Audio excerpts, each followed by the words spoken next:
Welcome to the Praxis Behind the Obscure podcast, and I have a returning guest. I have Scott Michael Stenwick, who last time we discussed a lot about the Enochian system, but he has a new book out, which I've been waiting for it, and I'm sure many others have been waiting for it as well, Mastering the 30 Airs. So can you share a little bit about the book itself? What are the contents about, and what were some major discoveries you had while writing and researching for this book? Well, so one of the differences between Mastering the 30 Airs and I think just about any other Enochian book out there is I wanted to write it from the perspective of looking at the original system as revealed to John Dee and Edward Kelly. And so Aleister Crowley in around like 1910 or so did this whole operation of scrying the aethyrs, wrote up this book called The Vision, the Voice. It's significant in Thelema. I'm a Thelemite myself. But because of that, people have got it into their heads that, oh, well, what the aethers are for, it's for scrying, because there's this really famous work of this really famous magician who did that. And Dee and Kelly had no concept of that whatsoever. That idea doesn't even exist in the original system. And so, so if you hear a presenter saying, oh, Dee and Kelly were scrying the thus and such aether, no, they weren't. They were not scrying aethers because Dee and Kelly didn't scry aethers. That's not what the system of the 30 Airs was even for. And so what the system of the 30 Airs was for was it was a complex system of political and astrological magic. And what it was designed to do was Dee wanted to use it to influence the governments of countries. That's what its main function actually is. And so when you look at things like the parts of the earth and you look at the various components, well, what you're supposed to do with the system is you open up that part of the earth and then you can influence the government. And in some cases, the people separate from the government. There's some interesting oddities as you go through Liber Scientia, which is where the different parts are chronicled. But so this is radically different from what, any of the modern Enochian authors are talking about. And it's part of the reason that, so it took me a lot longer to write this one than the other ones. And then, okay, the publishing process with the pandemic, you wound up stretching out to like 4 years. And so a lot of people have been waiting a long time for this. But going through that and working all that out, okay, so I came across a copy, a facsimile of Ptolemy's Geography, just randomly in like a used bookstore. And I'm like, okay, well, that's great because that is supposedly the source that Dee and Kelly were given the various parts of the earth off of. Oh, okay. And about 2/3 of the parts of the earth are named and outlined in Ptolemy's Geography. It might be a little more than that, like maybe 70%. There are a few other, then there's a bunch of others that don't necessarily seem to match anywhere, and you got descriptions for them and stuff like that are, of varying degrees of detail and so forth. So as far as which part of the earth is which, there is a version of that going around that has been published in two books that I know of, Lon Milo DuQuette's Enochian Vision Magic and Robert Turner's Elizabethan Magic, that was put together by Robin Cousins. And Robin Cousins went and mapped out where they thought the parts of the earth were. And now I have my own version now that is part of this book. I would say it probably lines up 80 or maybe even 90% with Cousins, but there are a few differences, like some odd things that Cousins missed that I don't necessarily quite understand why it was missed. Mm-hmm. For example, okay, so for North America, okay, the part of North America, I think from the diaries is obviously the part that is called Idunia in the diaries. It's in the 23rd aether, I believe. And Dee was told this is the land beyond Greenland. Okay, you're in London. Greenland is here. What's the land beyond Greenland? Cousins doesn't name it as North America, though. Huh. Okay, and I kind of don't get that. Well, what does Cousins name it as? Cousins just includes the quote. Quote, angels, the land beyond Greenland. It doesn't elaborate. Interesting. Okay. I mean, hypothetically, if you're talking about a small part of the earth, it could be like Nova Scotia or something like that. Right. But the parts in the New World are gigantic. Okay, and they cover big chunks of territory. If you open up like the map of the Americas in the book, I have maps with everything labeled on maps in the book. If you open it up, it's like, yeah, North America is like, okay, Greenland is its own part. Iceland is its own part in my arrangement. It's not the same as Greenland.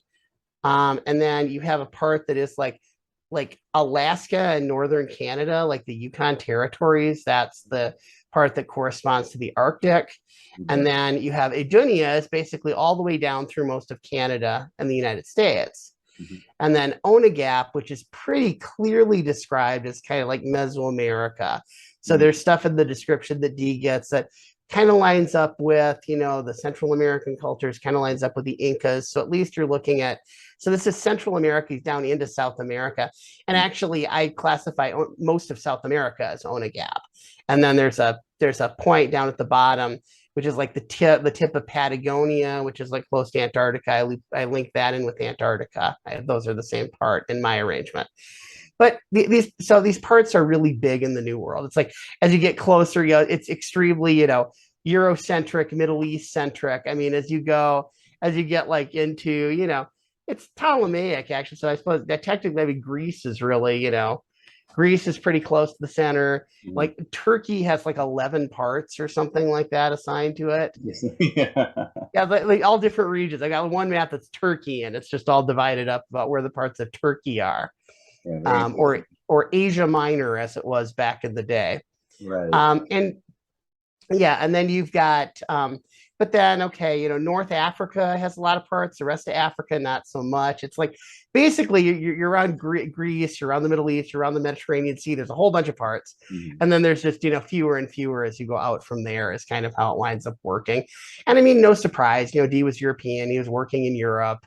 Right. And, this is, a system that he's working at. It's a Christian system of magic. So, of course, it's going to be associated with like the Middle East and so on. But so the thing is that then the way that you wind up doing political magic with this thing is you to open the part where the capital city of the country is located. And so conveniently, Aedunia is the capital of both Canada and the United States are in that part. And I mean, all the South American capitals and Central American capitals are all in Onagap too. So it's like, that's a huge one as well. Because that tip of Patagonia, you don't have a capital city down there. That's just a region outside that. And there's a really government of Antarctica. So maybe if you wanted to influence something with that Antarctic Treaty or something like that, maybe that would be where you would go. But I mean, there's experimental stuff that you could do. But the point being is that I think this is one of the real differences between what I've got and what other authors have. And, I do have a chapter where I cover, Crowley's scrying the aether technique. It's actually really simple. He would do, his opening procedure. He would do the angelic key that, opened the air. And then he had a rose cross with a topaz on it. He would just like hold it to his third eye. And that was how he scried the vision and the voice. It was really pretty simple. Right. He didn't use the table furniture or... No, he didn't. He was in the desert, basically. He was out in the desert with Victor Newberg, who was like writing stuff down. Yeah, with the topaz. Yeah. But I mean, the Golden Dawn system also, didn't make extensive use of the table, didn't really make much use of the sigillum. They took the great table and divided it up into the tablets. Like would hang those around and would use those as principal furniture. Right. I don't think in the Golden Dawn they wore Enochian rings.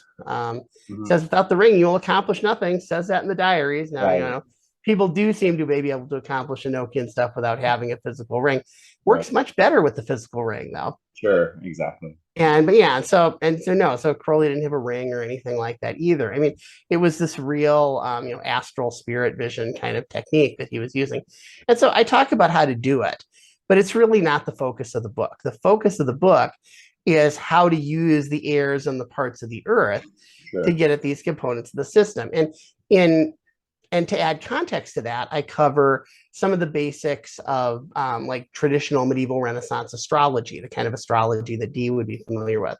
Because you have your 12 angelic kings that are associated with the parts of the earth. They're clearly zodiacal. There's a zodiacal arrangement of them. And so if you were opening a part, you have a king. you can integrate modern forms in by, say, going through your regular, pentagram, hexagram forms and do like a greater ritual, the hexagram for the sign of the zodiac that the king's attributed to, that'll amplify the effects some. So stuff like that. So that would amplify the effects of working with the parts of the earth? Yes, it should. Okay, interesting. So I think most people, as you mentioned, you do include in your book scrying the aethers and I guess you would call it more of the Neo-Enochian way, sort of the thelemic, golden dawn. Yeah, the thelemic method is very much a Neo-Enochian kind of method. And I mean, I include some stuff too, like modern forms like pentagrams and hexagram rituals, because I find they're useful in this context. Mm-hmm.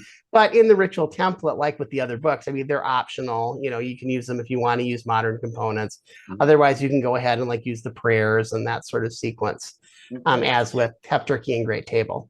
Okay. In terms of working with the parts of the earth, was it, as most listeners are probably more familiar with scrying the aethers in the Neo-Enochian format, but with the more traditional format that you cover in this book, is it covered clearly in the diaries how to do this, how to work with political magic and parts of the earth, or did you have to put pieces together and there's some assembly required, as with the watchtowers and the Great Table. So with the Heptarchia, we're like super fortunate that we have the 1588 Heptarchia that John Dee arranged. And so it's like, all right, that is the grimoire that he put together.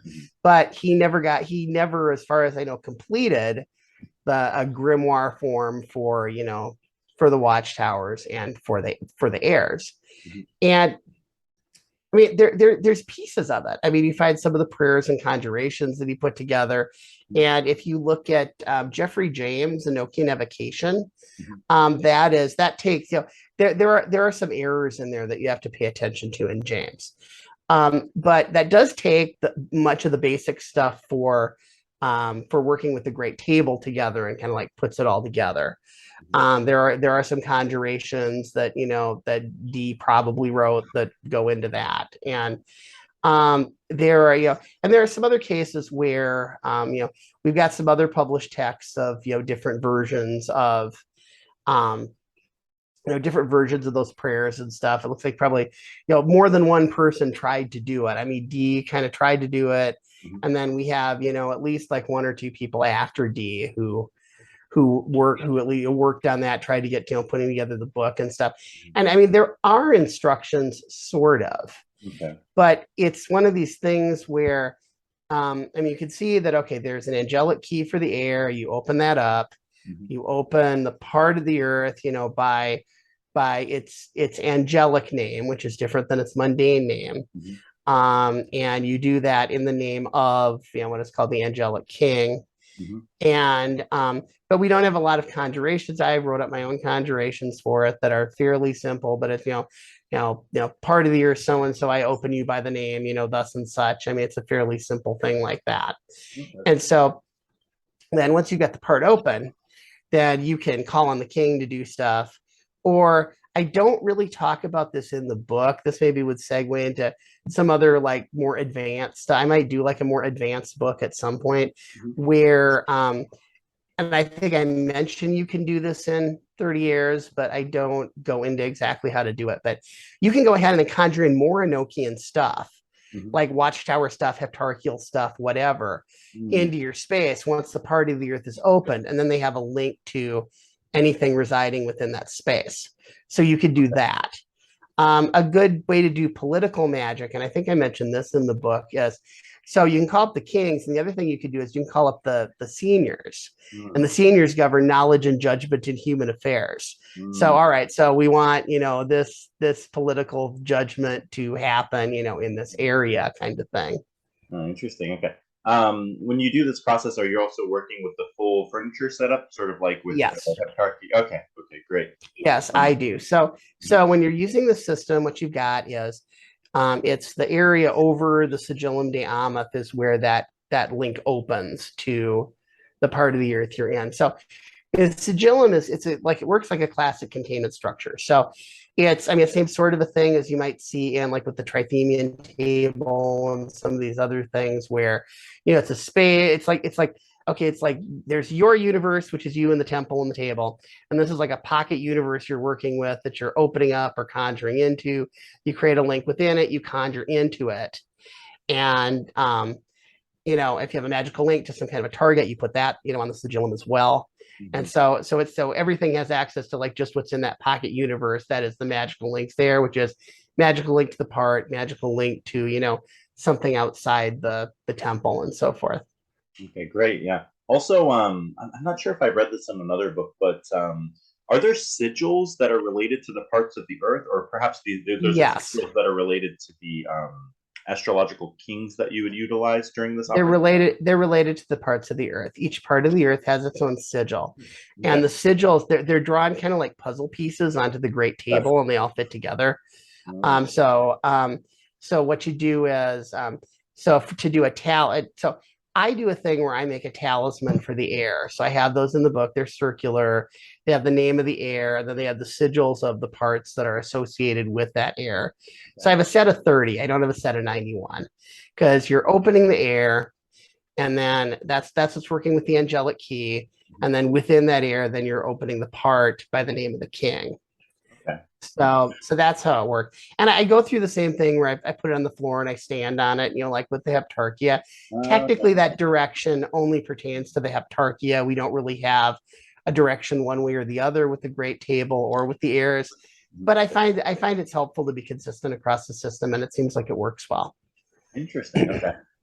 So I guess that begs the question: have you done a lot of experimenting with working with political magic and scrying these parts of the earth? And if so, maybe would you be willing to share any sort of uh, Well, so yes, I have done political magic with them. mhm. Yes, it has been successful.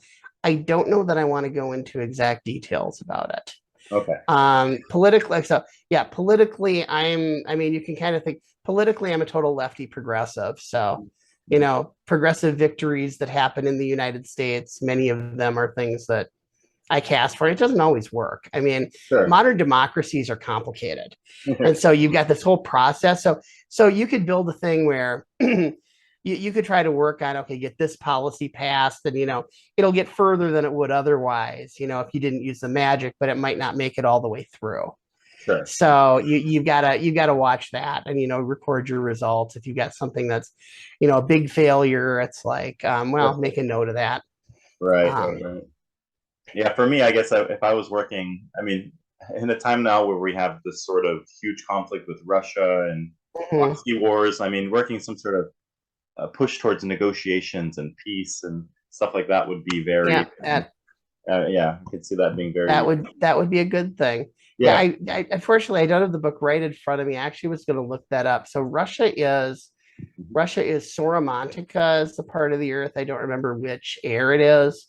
And I believe Ukraine is actually in the same part. So you might be able to like open one part Okay. and then try to get to some sort of a negotiation Okay. um, over that if that was something that you wanted to work towards. Oh, for sure, for sure. Okay. I'm also curious. You've done a lot of work on. This is your third Enochian book, right? Yeah. Are there any after studying so much Enochian and writing all these books? It's such a vast system. It's such a complex system, and as Mhm. you mentioned, there are a lot of vague areas and sort of puzzles that you have to put together. What are some Mhm. other areas after writing all these books? What are some other areas that are still interesting that you would like to explore, or even perhaps write another book on? Maybe even a fourth book on in the future. Who knows, right? Well, so like I say, there are very like I mentioned previously, there are a number of things that I've done magically, like combining different parts of the system together. Hmm. I mention those to some degree in the books. I don't really go into a lot of detail. Hmm. There are some ongoing some ongoing discussions, arguments, conflicts, online about various parts of the system. Hmm. I think it would be helpful, for example, if I maybe put together something that was, and these probably would be several things that could go into maybe like an advanced book or an experimental Enochian book or something like that. But talking about some things like the Enochian pronunciation. Hmm.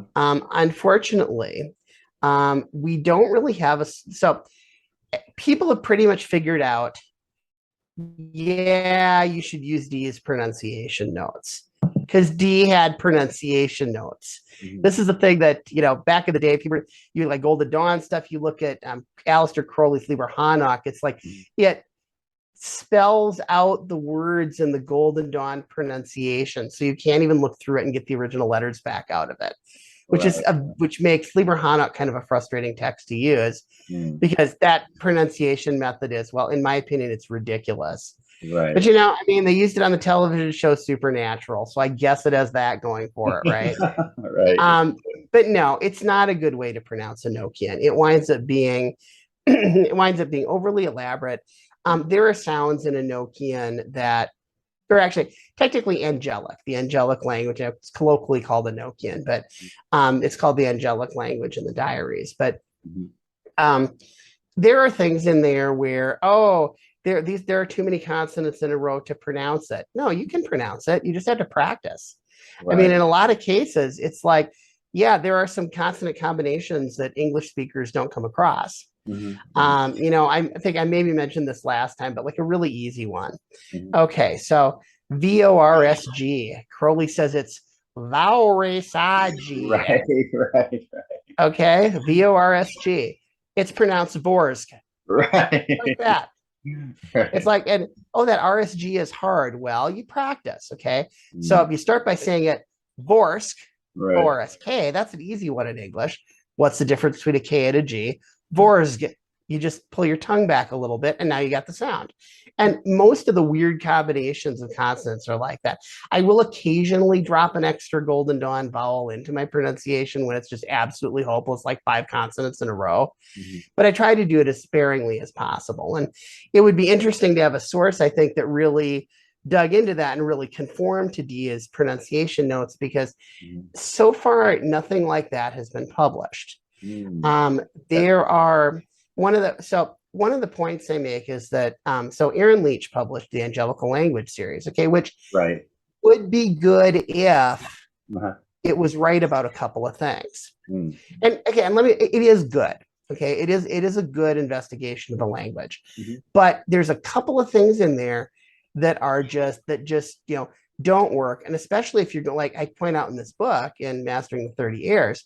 So D, for the most part, did not use soft sounds like soft G's or soft C's, and in the Angelical Language book, it uses that all the time. Well, I found researching this book that when D does a notation for a soft C or a soft G, there's a note in the pronunciations. There's a superscript. So if you have a C with an S above it, that's a soft C, and you have a G with a DG above it, that's a soft G. Well, okay, and so there are some words that do that, and D marks them, but that implies that words that D does not mark do not use them.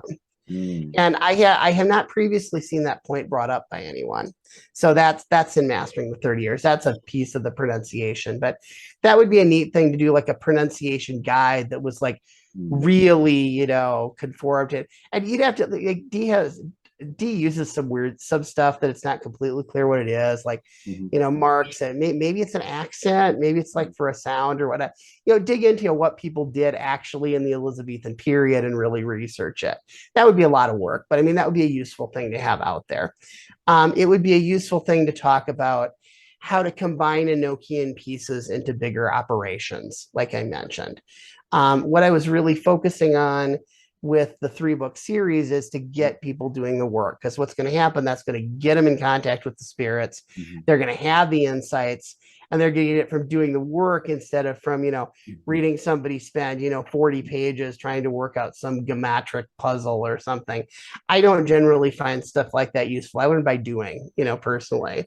Sure. That's what I like about your the previous 2 books, is that they're very focused on the practice, and they also have what I really liked from like a practitioner's perspective is they have different sort of like the thelemic model of doing it, right? Like you have sort of the original D model, like the prayers and the orations and things like that, and then working with hexagrams and pentagrams, layouts of doing things. I thought that was really cool because not a lot of books do that. What was your inspiration, sort of like writing you definitely write from more of a practitioner's perspective rather than like, Mhm. arguing academic Yeah. historical facts or something like that. What was your inspiration for writing in that So the original idea was back in the 90s. So I had this idea I was going to write this comprehensive book on Enochian that covered, all the parts. These were the three divisions, the Heptarchia, the Great Table, and the Heirs. way?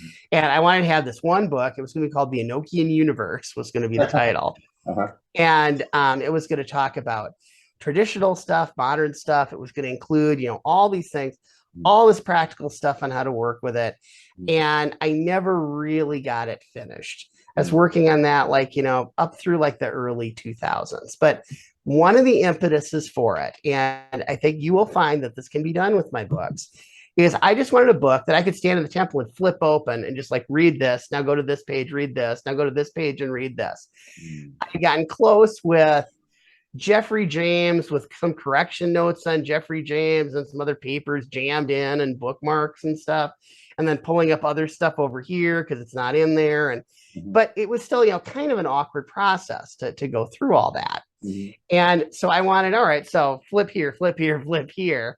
And that was kind of the idea of having this kind of, book of spirits that would explain how to do it, but it would also be structured exactly the way that you do ritual.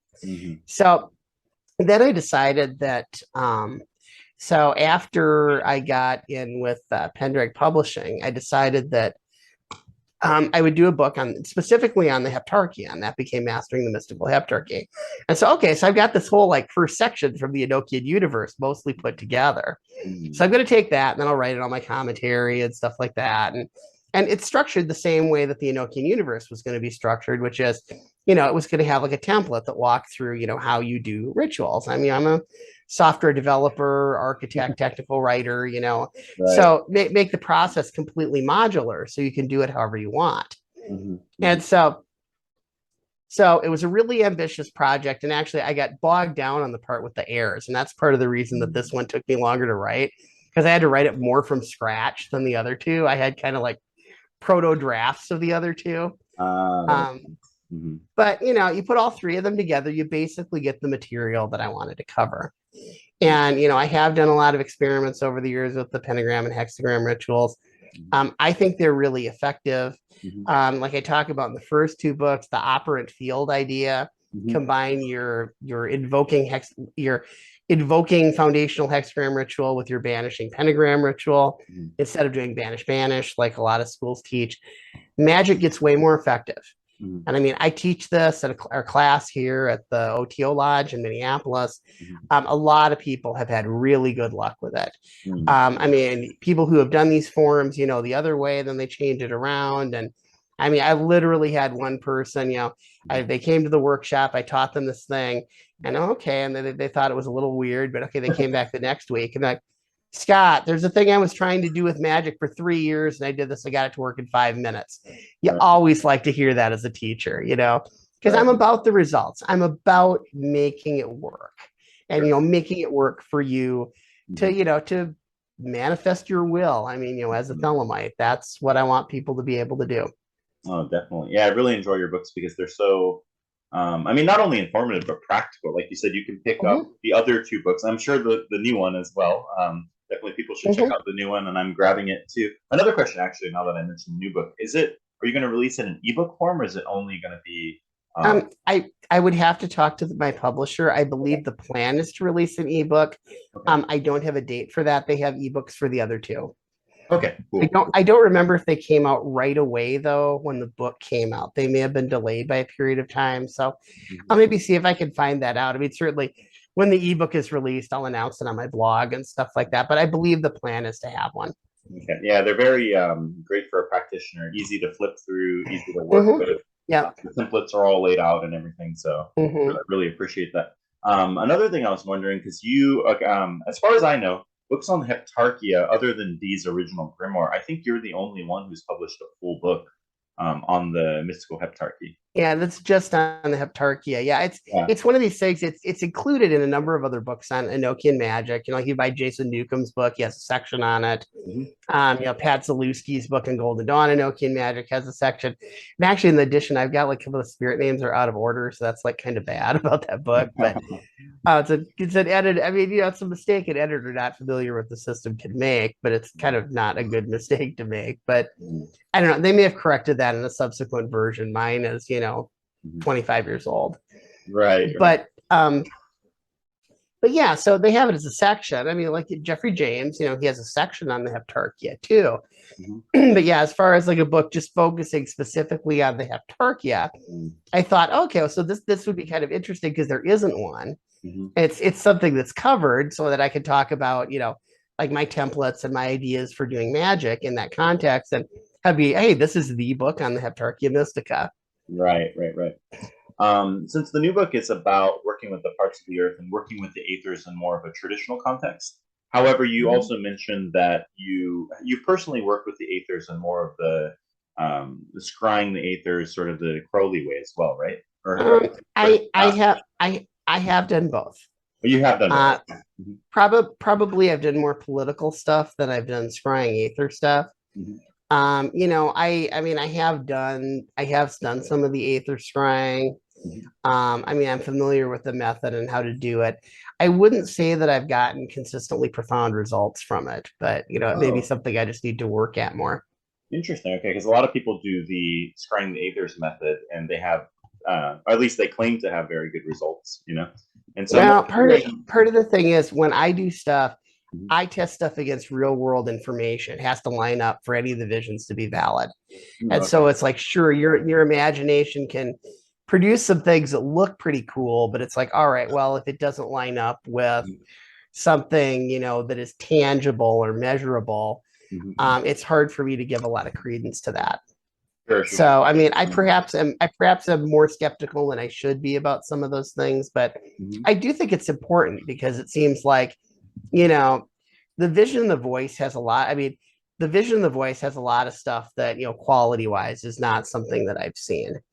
And, you know, and so I don't know. I mean, you did have the question that you sent me about the idea that, do you go from the top down or the bottom up? I always go from the bottom up. I mean, I'm a Thelemite. I follow Crowley's method. The idea that you get locked out of aethers, I have not found that to be true. However, as you go up, you do sometimes get to a point where the quality of the visions drop off noticeably. Sure.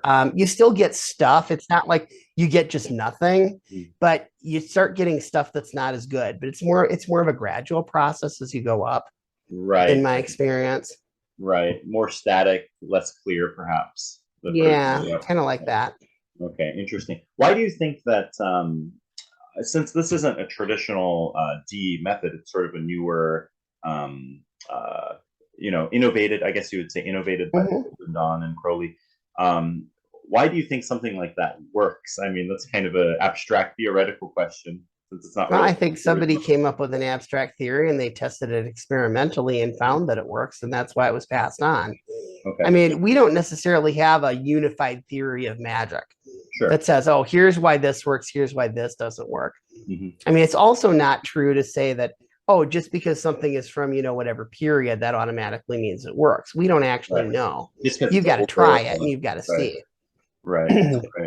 You know, Joe Peterson, you know, at one point gave a talk out here on the Secrets of Solomon, and he was pointing out that, so there was, this is not really Enochian related, but it's the kind of thing I'm talking about, is that, you know, there is a version of the Grimorium Verum that is older than the version that Jake Stratton Kent adapted.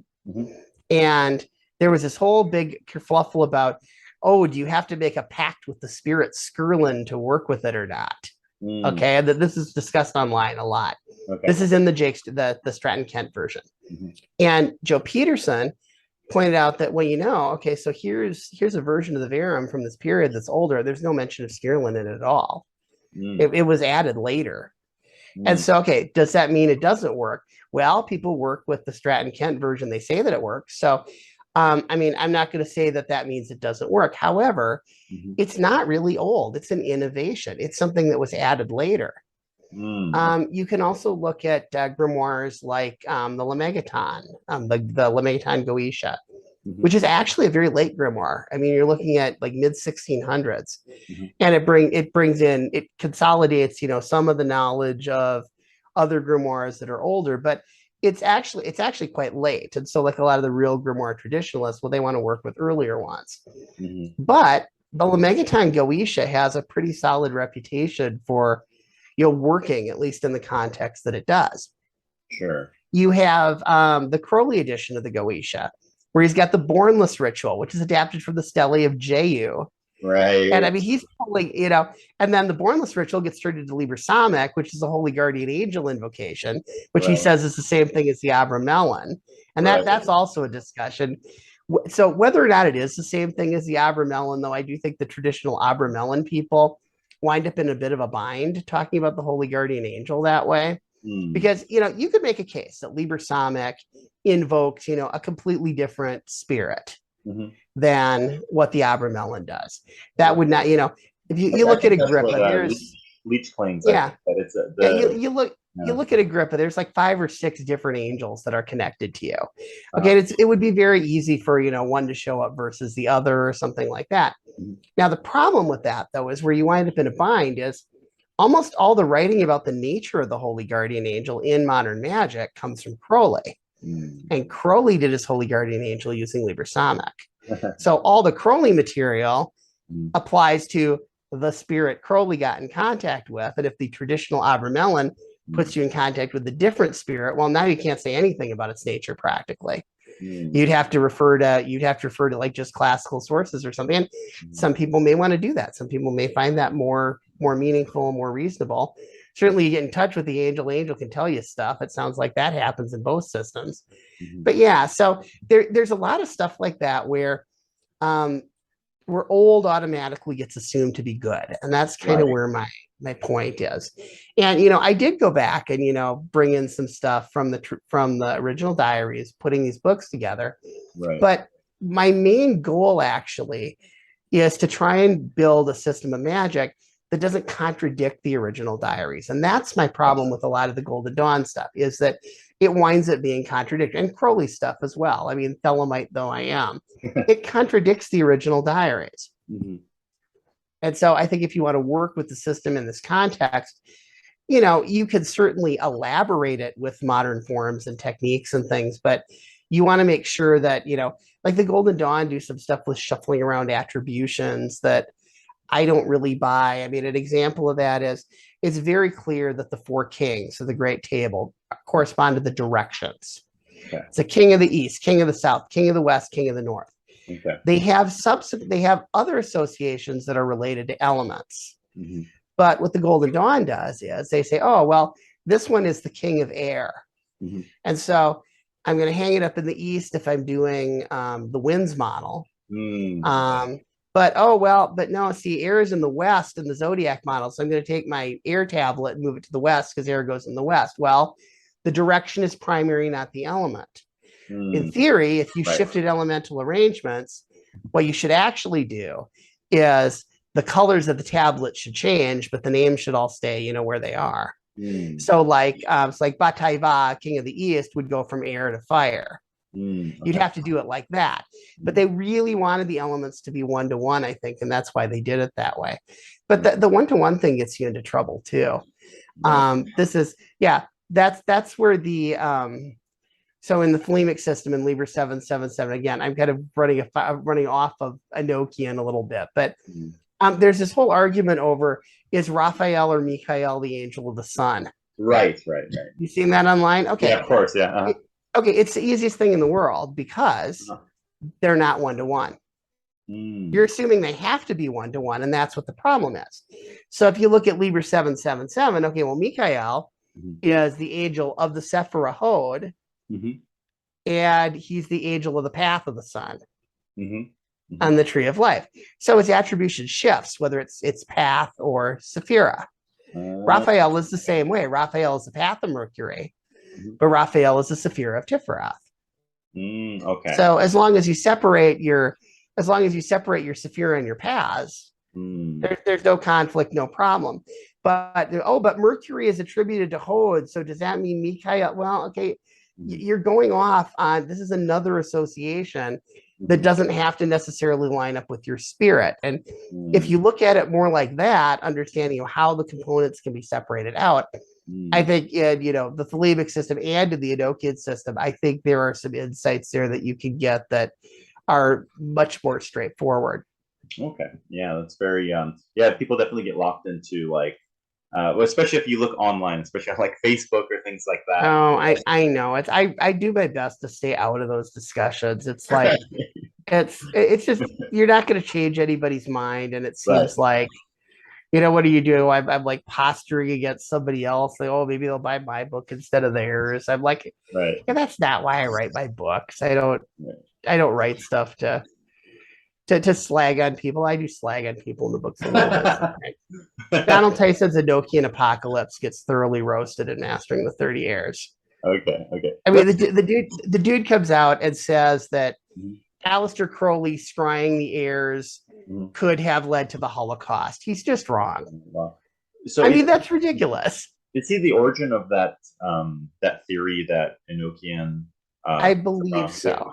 Okay. It originated in an article that he wrote for the Journal of the Western Magical Tradition, which I actually have several paragraphs cited from in the book, and I critique each one. Okay. He repeated it in Tetragrammaton, which is a book that he came out with. And, like I said, as I point out in this book as well, I don't even know if Tyson believes that himself. And here's why. So he puts this out, Tetragrammaton. Enochian magic could do this. Okay. And what's the next book he publishes? Enochian Magic for Beginners. It's going to end the world. And now here's how to do it. Right. Right. I mean, if he really believed that it was this dangerous thing, why on earth would that be the next book you write? Yeah. It just doesn't make sense to me. So, and then after that, he started writing about like Necronomicon Gnosis and stuff. So I think he's just like trying to, if I make it sound scary, I'll sell more books. I'm not sure he even buys it. So sure. At least I would hope he doesn't, because if he did, writing Enochian Magic for Beginners is like, I don't know what, is that like a sign of completely fragmented personality or something? I don't know. Or he wants to end the world. I don't know. Maybe that's his goal, right? Well, I don't think a sane person would want to end the world personally. So sure. I don't know what I would have to say about that. So, okay. But yeah. So anyway, I give a pretty thorough critique of it in Mastering the 30 Airs. Okay, cool. One area that I guess that I haven't seen you explore much, and that some other modern writers and practitioners are fascinated with, is Liber Loga. Have you done much research on that? I've done a little bit, but. Okay, so I haven't come to firm conclusions about it yet. Okay. That might be another thing that, I mean, it's not enough for a whole book, but that might be another thing that would go into an advanced or an experimental book. So the basic idea that I have with Liber Loga is that you can line the leaves of Liber Loga up with the angelic keys. And so the thought is an experimental method. Okay, so if you're using, this key, ahead of the key, recite the corresponding leaf of Loga and see if it makes a difference in the ritual effect. I have not done enough. You need a big sample size to really show that, okay, I get a bigger probability shift when I cast this and stuff like that. You need a lot of data. I don't have enough data to say that, yeah, I've experimentally done that, and I think that's the arrangement. Logically, I think that should be the arrangement. So you've got 48 keys. And there's an offset because the angels say that, the first key is not to be sounded, which I interpret as, okay, it's silence. Right. But then the subsequent keys are actually 2 through 49.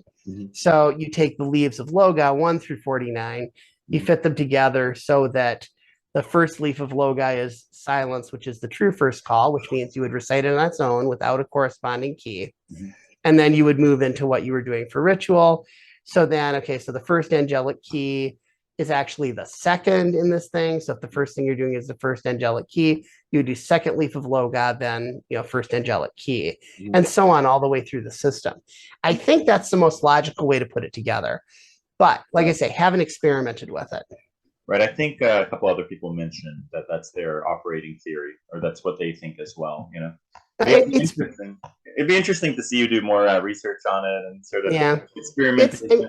it's pretty straightforward, and also there isn't really another numerical pattern Hmm. that really seems like it makes sense Sure. that you could do to put Loga and the keys together. Hmm. And that 49-fold key kind of runs through the whole system. Right. Right. Okay. So yeah, so that's why I think it should be used that way. Hmm. Hmm. Okay. We did kind of go over. I did have a few listener questions. We did kind of go over them, but I guess you can kind of explain a little bit about what you think. So there is a theory that like scrying the aethers is initiation into Bina, or sort of using the Crowley method, that it's sort of climbing the tree of life, right? So Okay. crossing the abyss and what have you. So I would say just scrying it doesn't necessarily constitute an initiation or crossing the abyss. However, mhm, those areas you are scrying do, I believe, correspond to those states of consciousness. mhm, But there's a difference between experiencing a state of consciousness and stabilizing it. right, And that is something that the Western tradition, Crowley as well, is not so good about. mhm, A lot of the stuff is so people are thinking about it from like the Masonic grade kind of idea. It's like once you have this, you just have it. And mhm, then you're trying to find what the next rung of the ladder is, kind of thing.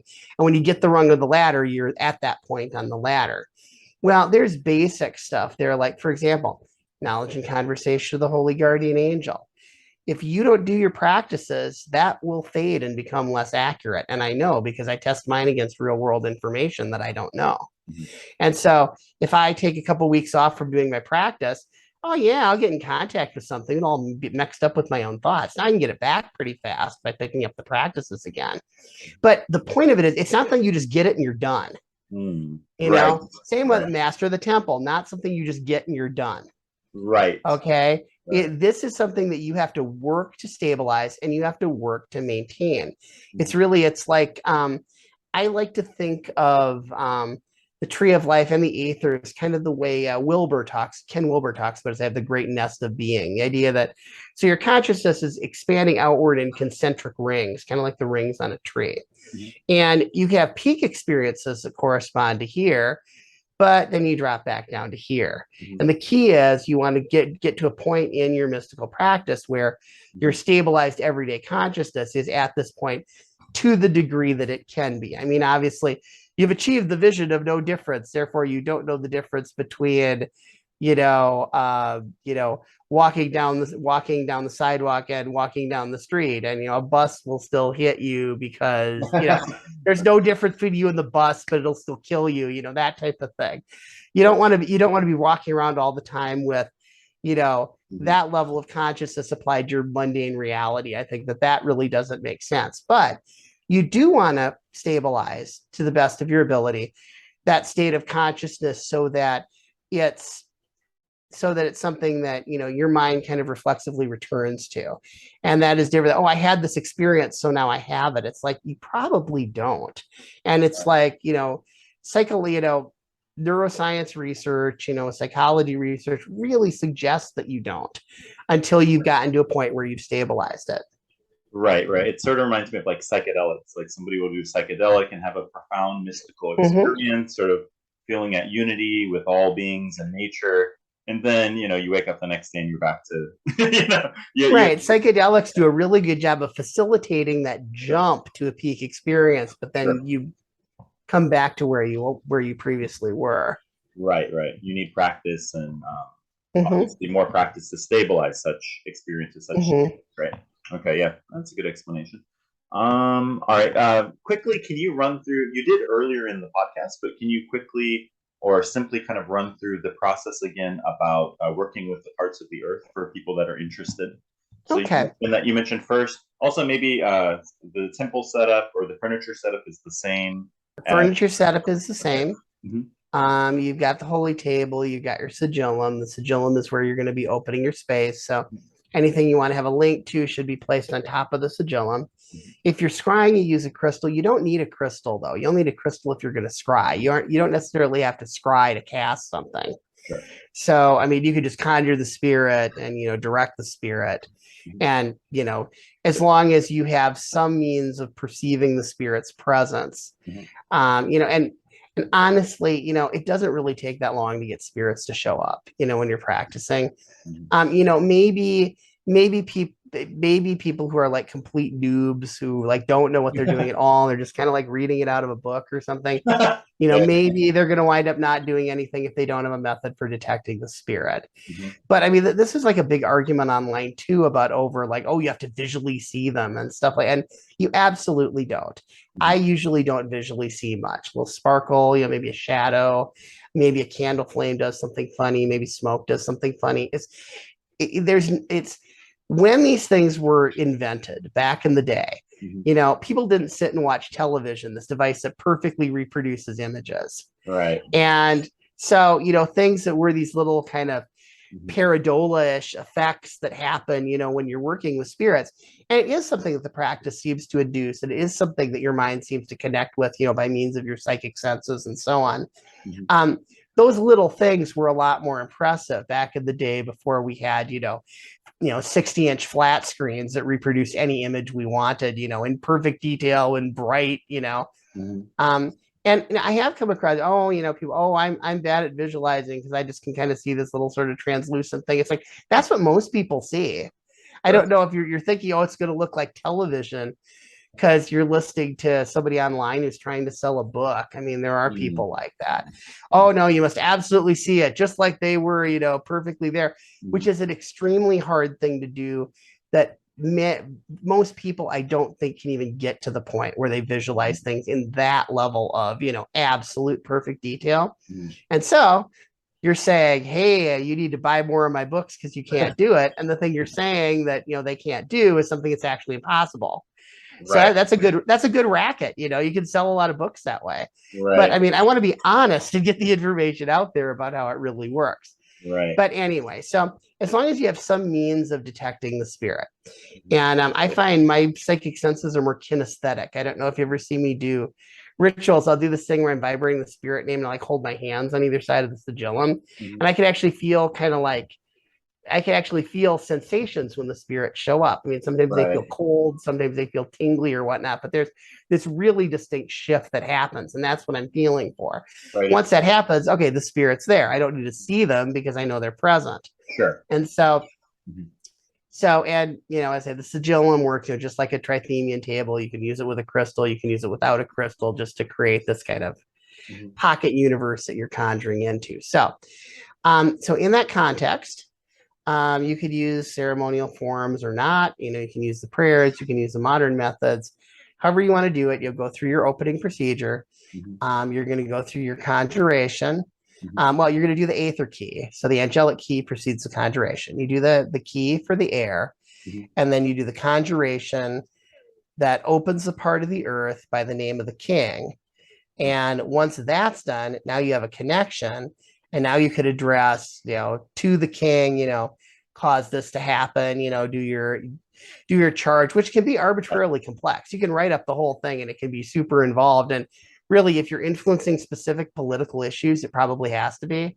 Okay. Because, they're all written by lawyers, so it's like real easy to have something that fulfills the letter of something, but not the spirit of it if you aren't careful. And so then, okay, you do that, you do your charge, then you go through, your license to depart, and then you would close down the temple using whatever your closing procedure is. And that's pretty much how it works. There's a whole template for aether operations, just like in, Heptarchy and Great Table in 30 Years. So there is a template that you can follow that, again, references everything. And why don't people publish those? Yeah, I know. How many books have you seen that have that? It's like, I've had people buy a book, it says, so whatever grimoire, and they're like, well, where's the grimoire? It's a bunch of material, but it doesn't show how to put it together. And it's like, okay, what good is that? It's like, you need to know how to sequence the stuff to really get good at magic and to get good results, if you're working off a book. I mean, presumably if you're working with, an an actual teacher, they can go over this stuff with you. But Sure. really, it needs to be in the books.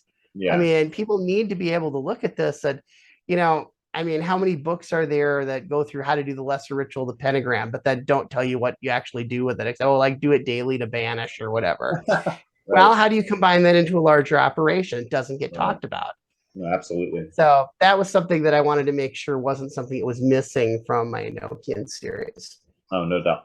Yeah, thanks for running through that. And also, you mentioned that you create a talisman with Yes, the name of the aether and then the. it's the name of the aether, and it has the names of the parts of the earth around the outer ring.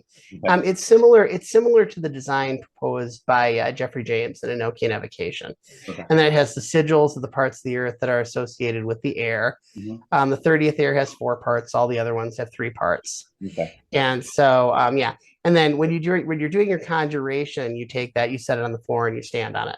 Okay. And the Because heptarchy. when you call with them, your feet must be upon them, is the instruction from the Heptarchy, and I carry that over into the Great Table in the airs, just with different talisman designs. Have you split tested putting that talisman on the table versus standing on them, or not really? Well, you don't need it on the table, so you just stand on it when you're doing the conjuration. Right. That seems to be something unique to. Are there any other grimmers that you know about where you stand on the talisman? Because that's clearly stated in the Heptarchy and Heptarchy. Yeah.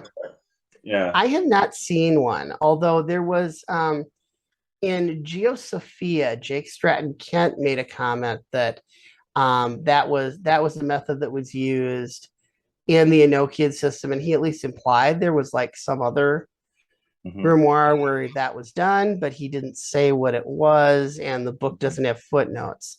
So, which is really unfortunate for such a good book that Geosophia is. It is a great But book. it should really have footnotes. But yeah, no, Jake does mention that it sounds like he knows of at least one other that does that. Okay. I have not encountered that though. Okay. The Enochian system is the only one that I've seen that actually does that. Okay, cool. Also, in your new book, do you have a section that shows all the talismans? Do you kind of explain how to create them, or you have it laid out clearly? I have them laid out. I have graphics of them just like in the other books. I believe you. I've read your other books. But yeah, very well organized. Yeah, it's very similar to the others. I open with a section where I talk about understanding traditional astrology, because that's kind of important to get the idea of what did Dee think astrology was like. It's not like, oh, the stuff that was being done in like 1900. It wasn't like that. Traditional astrology, it's more deterministic, it's less personality focused, it's more event based.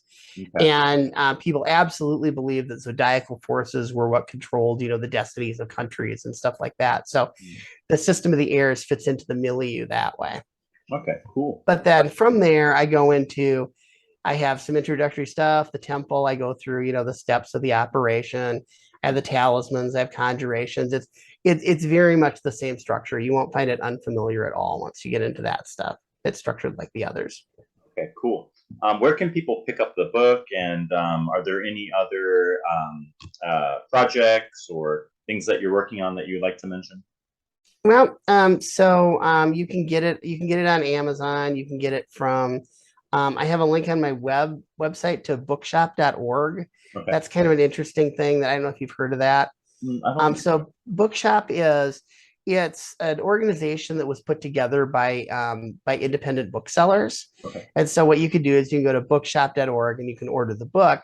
And then the book can be fulfilled by one of these smaller independent stores, as opposed to like from Amazon, who is like killing everything as far as like retail, Oh, that's great. That's great. Okay. And so that's good. If you go to my website, scottstenwick.com, it's also off of the Algoides blog at aniel.blogspot.com. You click on the cover, Mastering the 30 Airs. It'll go to a page on my blog that has some different places you can get it from. I have Amazon, I have Barnes & Noble, I have Powell's, I have Bookshop, and I'll have the ebook links in there too. Add those once the ebook is available. And as far as other projects, I'm thinking my next book actually might wind up being on thelemic magic instead of Enochian. Okay. I want to get together enough of material. I mean, like I say, I have this kind of experimental Enochian book idea. Sure. that would be kind of or like topics in Enochian magic, something like that, that Uh-huh. would cover some of these other ideas like the pronunciation, loga, combining the pieces together, some things like that. So Mhm. not so much just a sequence of how to do operations, but a series of articles on kind of like things you could do and things that are important or relevant. Okay. But yeah, I'm thinking maybe my next one's going to be on thelemic magic and I'm going to try to do something kind of similar where taking the thelemic magical system and again, publishing something that includes that sequence, that template, how to actually do thelemic magic. Mhm. Because yeah, okay, a lot of it here's how to do the star ruby, here's how to do the star sapphire, here's how to do this, Mhm. here's how to do Liber Reguli, Mhm. but it doesn't. Okay, so how do you put it together? I have not seen a good book that shows again how to put them together in sequence to build larger Mhm. operations. And again, that's something that I teach at the class here in Minneapolis to people, and they seem to get a lot out of it. And so I think that would be a cool thing to have in book form. So I'm thinking that may be my next occult book project. Oh, that'd be cool. You know, what'd be also really cool is your blog is a great resource. You have all the lessons sort of categorized and planetary magic and Mhm. very very well done. What I think is cool, and also you do have videos where you do like the elixir right and things like that. Yeah, I do. What I've I been what I having some issues with my video setup, so I'm behind uh, on some. I got to get like Virgo up, but now we're doing Libra tomorrow. I'm gonna have to get Libra up. But so uh, I'm aware that so to my audience, I'm aware I'm behind on those. I'm dealing with some technical issues with my setup, so hopefully those will be resolved soon. one day you'll log in, there'll be like 12 in a row. The backlog Yeah, will be locked up. But what I think would yeah, be cool, yeah, I think it'd be cool if, like, say as you mentioned, your new book, you had like Reguli and Star Ruby and stuff like that. If you had like almost like a link in the book, or like you could scan the QR code where you could link to a video where it would visually show you doing it, I think that would be really um, hmm. probably useful because a lot of people they can read it in the book and it's still kind Yeah. of confusing, but like when they see it visually, when they see an example visually, that kind of Yeah, puts pieces definitely, together. definitely. That's an idea to think about. I hadn't really considered doing something like that, but yeah, it absolutely makes a difference. Like when somebody comes to the ritual workshop Hmm. and they've read it versus actually seeing somebody do it, it really does make a huge difference. So, yeah, that's a good idea. I'll have to give that some thought. Absolutely. All right. Well, thanks for coming on the podcast again for the round two. Maybe in the future, round three, when you have a new project or book coming out. But Oh, sure. I'm yeah. always happy to come out and talk about magic. It's like, I can do this for hours. So I just uh, love the stuff. So No doubt, no doubt. Well, I'm looking forward to picking up your new book, and people can pick it up in the show notes. I'll include links to Amazon and Scott's blog and the other public. What did you say? The one where you can buy it from the independent. it's bookshop.org. And actually, if Okay. you point to the link Mhm. that I have that's for Mastering the 30 Years on my blog, on I'm sorry, my author website, Mhm. it goes to a page dedicated to the book. And then down at the bottom, it has all the ordering links. Okay. So Cool. you could go there and you could find all the links there for stuff. All right. Cool. Okay. Well, thanks for coming on, and until next time. All right. Well, thank you very much. Thanks for having me.